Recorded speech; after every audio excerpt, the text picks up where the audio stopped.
Hello guys, good morning, welcome back to my channel. সবাই কেমন আছো? সবাই ভালো আছো তো? সবাইকে very very very good morning. তো আজকে হচ্ছে শুক্রবার, এখন রাইট নাও 9:30 মতন বাজে, ঠিক আছে? তো আজকে লেট হয়ে গেছে ঘুম থেকে উঠতে। তো উঠে সমস্ত কাজ তো করা হয়নি, কিছু কিছু কাজ হয়েছে, কিছু কিছু এখনও বাকি আছে। তো ভাবলাম ব্লগটা শুরু করা যাক, ঠিক আছে? তো চলো আজকের ব্লগটা শুরু করা যাক, লেটস স্টার্ট। তো উঠে যখন পড়েছি, চলো দেখি আর কি হয় না হয়, ঠিক আছে? চলো। তো কালকে আমি ওই 3:30 নাগাদ বা 4টে নাগাদ একটু লাইভে এসেছিলাম, ঠিক আছে? তোমাদেরকে আমি প্রথম থেকেই বলি যে যখন আমি লাইভে থাকি তখন যদি তোমরা আমাকে কোশ্চেনগুলো করো বা কথাগুলো বলো, তখন আমি অন দ্য স্পট তোমাদেরকে রিপ্লাই করে দিতে পারবো, ঠিক আছে? বাট আমি লাইভটা এন্ড করার পরে যখন তোমরা আমাকে কমেন্ট করছো, তখন তোমাকে ওখানেই টেক্সট করে রিপ্লাই করতে হবে, তাই না? তার আগে তো রিপ্লাই কোনো অপশন থাকে না। তো আমি চেষ্টা করি পরে লাইভে সব কিছু রিপ্লাই করে দেওয়ার, বাট আজকেও সেটা করবো ভেবেছি, জানি না কত কী হবে, ঠিক আছে? তো দেখেছি অনেকেই পরে লাইভে এসে কমেন্ট করেছিল। তো তোমাদেরকে তোমরা এই জিনিসটা বুঝতে পারো না, আমি বারবার বলি যে যখন আমি লাইভে থাকি তখনই তোমরা যা বলছো সেটা আমার পক্ষে বলা সম্ভব। লাইভটা এন্ড হয়ে যাওয়ার পরে যখন তোমরা আবার আমাকে বলছো, তখন তো আমি রাইট নাও বলে অ্যান্সার দিতে পারবো না, তাই না? তখন আমাকে টেক্সট করে রিপ্লাই করতে হবে। তো জানি না এটা তোমরা কবে বুঝবে। তো এটাই। অনেকগুলো কমেন্ট কালকে দেখেছিলাম, পরে হয়েছিল আমি যখন লাইভে ছিলাম তখন মোটামুটি 30টা কমেন্ট এসেছিলো, বাট তারপরে আরও 30টা বা 40টা কমেন্ট এসছে। তো থ্যাংক ইউ সো মাচ সবাইকে এত কমেন্ট করার জন্য। আর সবথেকে বড় কথা হচ্ছে একজনের কমেন্ট আমি দেখেছি। সো আমি তো ভীষণ হ্যাপি কমেন্টটা পেয়ে, তার স্ক্রিনশট তোমাদেরকে এখানে দিয়ে দিলাম, তোমরা দেখে নিও। সো বেসিক্যালি উনি আমার ম্যাডাম হন, ঠিক আছে? আমি স্কুল লাইফের আমার ম্যাডাম। তো উনি যে এত ওনার মূল্যবান টাইম স্পেন্ড করে আমার লাইভে এসে কমেন্ট করবে, আমি এটা কখনো ভাবতেই পারিনি। তো যাই হোক, আমার অল ওভার মোটামুটি খুব ভালো লেগেছে। তো thank you so much ma'am আমার লাইভে এসে কমেন্ট করার জন্য। 5 minutes later. তো গাইজ এই হচ্ছে সকালের ব্রেকফাস্ট, দেখতে পাচ্ছ এখানে লুচি আর তরকারি আছে, যেটা ভাইকে দিয়ে আনা করিয়েছে অবভিয়াসলি দোকান থেকে। তো চলো এটা খেয়ে সকালের পেট পুজোটা করা যাক। সকালবেলাকার খাবার দেখতে পাচ্ছ, বেসিক্যালি এর মধ্যে একটা লুচি আছে, একটা না দুটো আছে, এই যে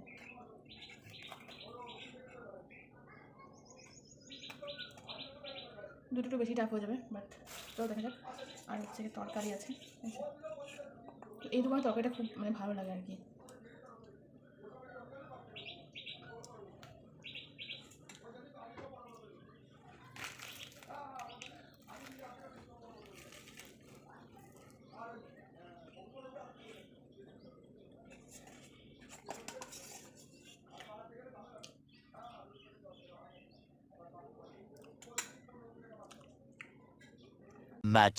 Much later.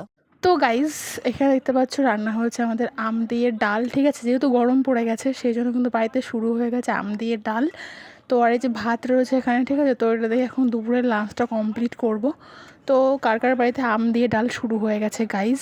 এই গরমের পুরো সিজনটাই আমাদের বাড়িতে এটা চলতেই থাকে, ঠিক আছে? তো এটা প্রথম থেকেই শুরু হয়ে গেছে, এখন পুরো মানে গরমের সিজন চলবে আমাদের বাড়িতে। তো চলো। আর এই যে এখানে আরও একটু ডাল আলাদা করে রাখা রয়েছে, কারণ একবারে সব এক জায়গায় রাখলে নষ্ট হয়ে যেতে পারে। তো তোমাকে ভালো করে দেখাচ্ছি, দেখো বেশ অনেকটা পরিমাণেই হয়েছে। 3 hours later. গাইস এখন বাজে মোটামুটি বিকেল প্রায় 3:30 4টে, ঠিক আছে? আর এই যে একটা বেল এখন আমরা ভাঙবো, এই যে দেখতে পাচ্ছি অর্ধেক ভাঙা হয়েই গেছে প্রায়। তাহলে আমি ভিডিওটা শ্যুট করে নিই। এই বেলটা হচ্ছে গোসাই বাড়ির থেকে মা নিয়ে এসছে, কালকে না পরশু দিনকে নিয়ে এসেছিলো। তো রেখে দিয়েছিলাম ঘরে, এই দেখো। তো চলো এটাকে ভেঙে নিই, তো তোমাকে দেখাচ্ছি। ভাঙো, তুমি করো। তো গাইস এই যে দেখতে পাচ্ছ, ওয়াও, যেটা বলবে সেটাই। দেখো কি দারুণ ভেতরটা, দেখছো? বেল খাওয়ার থেকে মেন কথা হচ্ছে গন্ধটাই মানে ভীষণ সুন্দর। দেখো ভেতরটা কিন্তু বেশ একদম ফ্রেশ আছে, এই যে।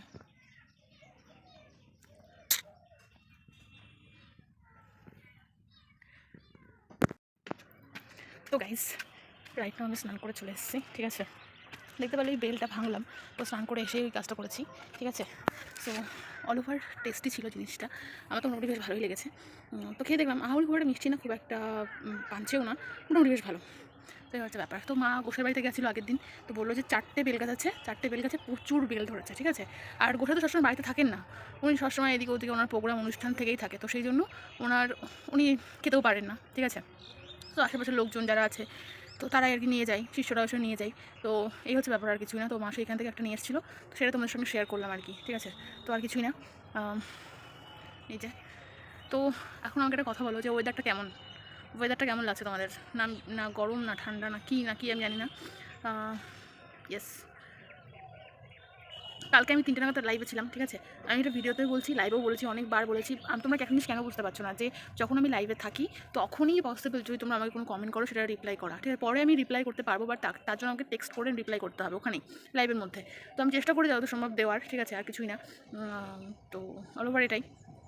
আর সত্যি বলতে আজকেও একটু চেষ্টা করেছিলাম লাইভে থাকার, বাট বেশিক্ষণ ভালো লাগলো না, আর কেউ ছিল না বেশি, সেই জন্য। তো তার জন্য বেশিক্ষণ আর থাকলাম না ওখানে, বেশিক্ষণ না থেকে ওটাকে স্কিপ করে দিলাম। তো যাই হোক, এই ছিল ব্যাপার। আর মোটামুটি সামনে কোনো ওকেশন পারপাস কিছু নেই। আর এই যে এত এত বিয়ে বাড়ি গেলো, এত কিছু গেলো, কোনো একটা বিয়ে বাড়ির ইনভিটেশন ছিল না, কিছুই ছিল না। সো যাই হোক, তার জন্য মন খারাপ না, বাট আমি অল ওভার ঠিক আছি। এবার বানতা হে কি, কেন কি যখন যে ওকেশন আসে সেই পারপাস একটা যদি ইনভিটেশন থাকে তাহলে বেশ ভালোই লাগে, ঠিক আছে। আর আপাতত কোনো অনুষ্ঠান সামনে নেই বলে ভুল হবে, এই সামনে চৈত মাস পড়ে যাচ্ছে। আমি আগেও বলেছি, এখনও বলছি, যে আমাদের বাড়ির পাশে তো পুজো হয়তো সবাই জানো কম বেশি। তো ইয়েস, শিব পুজো ওই পুরো একটা মাস ধরে হবে, ঠিক আছে। একটা জিনিস দেখবা, ওই চৈত মাসের মাসটা অন্য কোনো ওকেশন কিন্তু হয় না, শুধু ওই শিব পুজোটাই হয়, ঠিক আছে। মানে বাবার মাস বলতে পারো। তো যাই হোক, চেষ্টা করবো সব কিছু তোমাদের সঙ্গে শেয়ার করার, এবছরও যা হবে কি না হবে, কারণ পাশের এখানেই পুজো হয়, তোমরা জানোই কম বেশি। তো আমি জানি না, আমি হয়তো এক কথা 2-3বার রিপিট করে ফেলছি। আর আগের ব্লগটা যেটা শেয়ার করেছিলাম যা হয়েছিল, তার জন্য সত্যি করে বলছি, মানে একেবারেই প্রস্তুত ছিলাম না এইসব বিষয় নিয়ে, ঠিক আছে। মানুষের জীবনে কত কিছু হয়, বাট আমার জীবনে কিছুই হয় না। যাই না, কপাল খারাপ না সময়, বুঝতে পারছি না।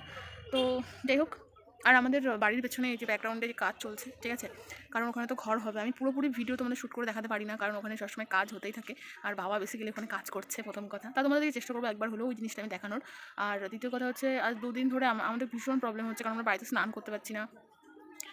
সব কিছুতে প্রবলেম আছে। কলের জল যদি না ব্যবহার করতে পারো তাহলে কী প্রবলেম। 2 দিন, আজকে আর কালকে 2 দিন ধরে আমরা পাশের বাড়ি বৌদিদের বাড়ি থেকে স্নান করে আসছি, ঠিক আছে। তো আজকেও আমি রাইট নাও স্নান করে একটু আগে আসলাম, এসে জামাকাপড় মেলে দিয়ে এই তোমাদের সঙ্গে ভিডিও শ্যুট করছি।